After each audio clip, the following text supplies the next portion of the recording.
Gold buyers మీ కష్టాల్లో నమ్మకమైన మీ ఆత్మీయ నేస్తం. హాయ్ హలో నమస్తే, welcome back to our channel. నేను మీ వైషు. టాలెంట్ ఎవరి సొత్తు కాదు. మనకి టాలెంట్ ఉంది, మనం రోజు ఏదో ఒక పని చేస్తూ ఉన్నామంటే ఏదో ఒక రోజు మనం సక్సెస్ అవుతాము అని చెప్పడానికి ఈయన ఒక నిదర్శనం అనమాట. అంటే జెర్సీలో ఒక డైలాగ్ ఉంటుంది, ప్రయత్నిస్తూ ఓడిపోయిన వాడు లేడు, ఆపేసి ఓడిపోయిన వాడే ఉంటాడు ఎప్పుడైనా అని చెప్పేసి. ప్రయత్నిస్తూ చాలా ఎత్తుకు ఎదిగేశారనమాట టిక్ టాక్ నారాయణ గారు. మనం ఇన్స్టాగ్రామ్లో చూస్తుంటాం కానీ పేరైతే టిక్ టాక్ నారాయణ అని ఉంటుంది.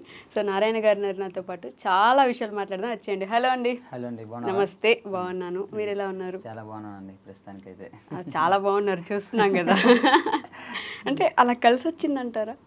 కలిసి వచ్చిందా అంటే కష్టపడ్డాం కానీ కలిసి వచ్చిందేమో. ఎగ్జాక్ట్లీ, కష్టం లేనిదే మొత్తం లక్కుతో అయితే రాదు, అది మాత్రం నిజం. బట్ మీ కష్టాన్ని కొన్ని సంవత్సరాలుగా ఇన్స్టాగ్రామ్లో చూసిన వాళ్ళకైతే ఖచ్చితంగా అర్థమైద్ది, ఎందుకంటే యు ఆర్ డిజర్వింగ్ పర్సన్ దీనికి అని చెప్పేసి. ఇన్స్టాగ్రామ్లో ఫన్నీ రీల్స్ దగ్గర నుంచి టిక్ టాక్ నారాయణ అంటే ఇన్స్టాగ్రామ్లో రీల్స్ చూస్తున్నాం మేము, మీరేమో టిక్ టాక్ నారాయణ పెట్టుకున్నారు. ఇన్స్టాగ్రామ్ని హర్ట్ చేసినట్టు కాదా అండి? అదేం లేదండి, అంటే టిక్ టాక్లో నాకు దగ్గర 90K 100K ఫాలోవర్స్ ఉండేవాళ్ళు. ఓకే. ఆ టైంలో మోడీ గారి కోపం వచ్చి టిక్ టాక్ లేపంటారా. మీకు వచ్చారు కోపం వచ్చినట్టుంది ఆయనకి. ఏమో మరి. ఆ లేపిన తర్వాత సరే ఆ గుర్తింపుని తెచ్చి అక్కడ పెడితే నలుగురు తెలుస్తుందేమో అని అలా పెట్టాను. ఓకే, అది అలా కంటిన్యూ అయిపోయింది.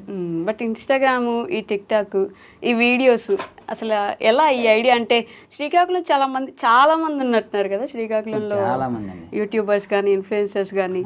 ఆల్మోస్ట్ ఇన్స్టాగ్రామ్ లో కొన్ని నెలల పాటు అయితే ఏలేసిన వాళ్ళు కూడా ఉన్నారు మీ శ్రీకాకుళం నుంచి. స్టార్టింగ్ మన శ్రీకాకుళంలో రాయల్ మేక్ రమణ అని మా అన్నయ్య ఆయన స్టార్ట్ చేశారు. ఓకే, మీ ఓన్ బ్రదరా? ఓన్ బ్రదర్ అంటే ఫ్రెండ్, ఇప్పుడు ఓన్ బ్రదరే. ఆయన స్టార్ట్ చేసిన తర్వాత ఒక మీటప్ ప్లాన్ చేశారు అనమాట. ఇన్ఫ్లుయెన్సర్స్ అందరు మీటప్ ప్లాన్ చేసి అందరినీ గ్యాదర్ చేసి ఇలా ఇలా చేయండి అని టిప్స్ ఇస్తే ఇప్పుడు దాదాపుగా మా శ్రీకాకుళంలోనే దగ్గర తెలియకుండా ఒక 400-500 కంటెంట్ క్రియేటర్స్ ఉన్నారేమో. వామ్మో, 500 మంది వరకు ఉన్నారు. ఖచ్చితంగా 100K ప్రొఫైల్స్ అయితే దాదాపుగా ఒక దగ్గర 70-80 ఉంటాయి. ఆల్మోస్ట్ ఆయనే చాలా మంది ఆయన వీడియోస్ లో పెట్టేసుకొని చూపిస్తూ ఉంటారు కదా, సపోర్ట్ చేస్తున్నట్టున్నారు బ్యాక్ ఎండ్ నుంచి. మామూలుగా అయితే అందరికి అసూయ ఉంటది, నేనే ఎదగాలి, నాతో పాటు వీళ్ళు ఎవరు రాకూడదు, నేను కనిపించాలి అని చెప్పి. ఆయనలో అది లేదు కాబట్టి ఆయన ఇక్కడ దాకా వచ్చాడండి. అంతేనా? ఆయనతో పాటు మీరు కూడా ఇక్కడ దాకా వచ్చేసారు, మీరు వెళ్ళారు ఇంకా జబర్దస్త్ వరకు. బట్ అలాంటి సపోర్ట్ ఇవ్వడం అనేది అంత ఈజీ కాదు. ఆయన గురించి ఏం చెప్పగలరు? నేను చాలా మంది వీడియోస్లో చూస్తాను ఆయన్ని. జస్ట్ ఒక క్యారెక్టర్ కోసం కూడా ఆయన పూర్తిగా మార్చేసుకోవడం, జస్ట్ ఇన్స్టాగ్రామ్ లో రీల్స్ చేసే క్యారెక్టర్ కోసం కూడా ఆయన బాడీని మొత్తం ట్రాన్స్ఫార్మ్ చేసుకోగలిగిన పర్సన్ కదా. ఇప్పుడు గనా సిరీస్ అంతే, దానికోసం 20 kg తగ్గారు. అదే చూసాను నేను. వామ్మో.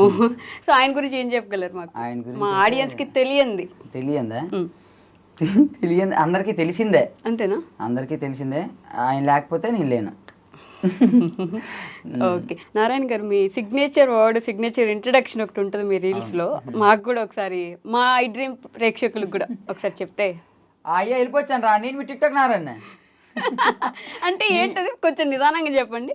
అయ్యా వెళ్ళిపోవచ్చాను రా, నేను మీ టిక్ టాక్ నారాయణ. ఓకే, అంటే వచ్చేసాను రా మళ్ళీ అనేసి, వెళ్ళిపోచ్చాను రా. ఈ మాట కోసం చాలా మంది ఫ్యాన్స్ ఉన్నారు. అయ్యా వెళ్ళిపోవచ్చాను రా, నేను టిక్ టాక్ నేను బ్లాగ్ స్టార్ట్ చేస్తే 1M పక్క.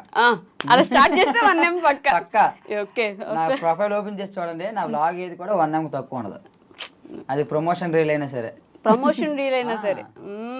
అలా అసలు ఇలా స్టార్ట్ అయ్యి ఇలా ఎదిగిపోయారులేండి, మామూలుగా కాదు. ఓకే, మీ ఫ్యామిలీ గురించి అంటే మీరు ఏం చదువుకున్నారు? నేనా డిగ్రీ అండి, డిగ్రీ అయిపోయింది కానీ సబ్జెక్ట్లో 3 ఉండిపోయినాయి. ఎందుకు వదిలేసి వచ్చారా? ఉండండి కాసేపు పర్లేదని. అంటే ఆ 3 ఉండిపోయినాయి. ఆ 3 ఉండిపోయిన తర్వాత మళ్ళీ నాకు దాని మీద ఇంట్రెస్ట్ వెళ్ళలేదు. అంటే ఫస్ట్ నుంచి బ్యాక్ బెంచరే? మొదటి నుండి బ్యాక్ బెంచరే. పెద్ద చదువు మీద అంతకు లేదు, చదివేద్దాం పాస్ ఏదో అలాగ వెళ్ళిపోతుందిలే అయిన తర్వాత దీంట్లో నుంచి అలా డైవర్ట్ అయిపోయాను పూర్తిగా దీంట్లోకి వచ్చిన తర్వాత ఇంకా దాన్ని పూర్తిగా అట్టకెక్కించేసారు. అయిపోయింది. ఓకే, అమ్మ నాన్న వాళ్ళు అంటే వాళ్ళు ఏం అనరా ఇప్పుడు చదువు గురించి కానీ, లేకపోతే డిగ్రీ కంప్లీట్ చేయలేదని కానీ? మొదట్లో అనేవాళ్ళు, ఇప్పుడు మరి రేట్ అనట్లేదు. అవునా? అంటే కేఎల్ రాహుల్ క్రికెటర్ తెలుసు కదా, వాళ్ళ అమ్మ ఇప్పటికి కూడా నువ్వు డిగ్రీ చేసి జాబ్ చేయాల్సిందని కోప్పడతా ఉంటారంట. మా అమ్మ అంటూ ఉంటుంది అనమాట, ఎందుకు అది ఎలాగోలాగా 3 ఉన్నాయి కదా ఫినిష్ అవగొట్టేయన్స్ అంటే ఏట అవగొడతామమ్మ, నా వాళ్ళు అవ్వదు దాని గురించి ఎందుకని. ఓకే, ఏం చేస్తారు అమ్మ నాన్న వాళ్ళు? అమ్మ నాన్న విజయవాడలో నాన్న కరెంట్ గాడి పనిలే, నార్మల్ కూలి పనిలే. ఓకే, వాళ్ళు విజయవాడలో ఉంటారు, మీరు శ్రీకాకుళం. నేను శ్రీకాకుళంలో ఉంటాను. ఓకే, మీరు ఒక్కరే ఉంటారా? లేదు, రమణాన్ని వాళ్ళతోనే ఉంటాను. ఓ, వీళ్ళతో పాటు ఉంటారు. మీకు ఒక తమ్ముడు కూడా ఉన్నట్టున్నాడు. తమ్ముడు ఉన్నాడు, బీటెక్ చదువుతాను. చూసాను మీ ఫ్యామిలీ ఫోటో చూసాను. ఈ ఫోటో ఇచ్చిన ఆనందం ఇంక ఏ ఫోటో ఇవ్వకపోవచ్చేమో అని చెప్పేసి. దాని కింద కామెంట్స్ చూస్తే నాకు కొంచెం విచిత్రంగా అనిపించింది. ఫైనల్లీ మొత్తానికి కలిసావా అన్నట్టు ఏదో కామెంట్స్ చూసాను అనమాట. అంటే నేను ఎక్కువ రమణాన్ని వాళ్ళతోనే ఉంటాను కదా, వీళ్ళతో ఉన్న ఫొటోస్ కానీ వీడియోస్ కానీ ఏమి ఉండవు అనమాట. ఓకే, అది ఒక ఫోటో తీసి పెట్టేసరికి అందరూ అలా పెట్టారు.